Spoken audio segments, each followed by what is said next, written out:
What?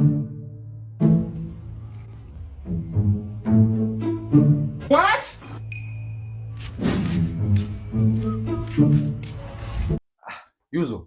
Mama wewe. Vipi ndugu yangu? Kaka vipi kuhusu nini? Uone hapo. Kaka umekuja kwa watu. Tena bila taarifa. Ngoja kwanza. Yuzo. Nauliza hapa ni kwa nani? Wako plaza.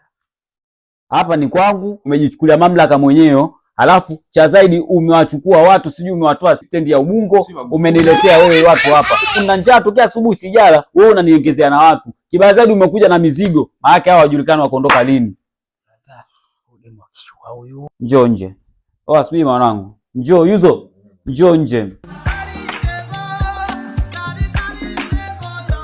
Unaona kama vile kitu gani? Njoo. Ajua mimi sipendi kupangiwa kwenye vitu vyangu. Udemu akishua kwa wana hela kinoma. Yuzo, kitu ni hiki kimoja. Ubakie wewe au yule, uondoke au yeye yule aondoke. Nataka neno hili moja. Afanye baki yule afu mimi niondoke. Yaani mtakofanyaje? Sijakuelewa maana yako. Yuzo umekuja na begi, manake yule hajulikani ni wa wiki au ni wa mwezi. Nataka ni hili, ubaki au yeye abaki, uondoke au yeye aondoke. Neno ni hili moja. Sasa hata mimi bwana aondoke naye.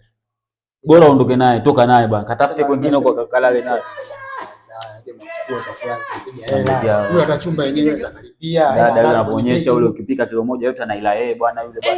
Mimi sitaki habari hizo bwana. Mama wewe. Anavyoonyesha yule mwanamke anakula yeye kilo moja bwana.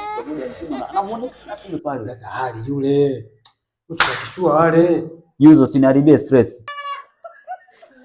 Gera rahia. Chukua begi lako uondoke. Wewe mwanamke toka nje. Yaani mnakuja kwa watu bila taarifa, alafu mnakuja mnanipangia nini? Haya nje, huko nje. Nani blaza yako? Haya nje. Haya nje. Hakuna nje. Huyu hajakwambia kama ana kwao. Haya nje. Lakini ana kishundu. Lemoni parankui.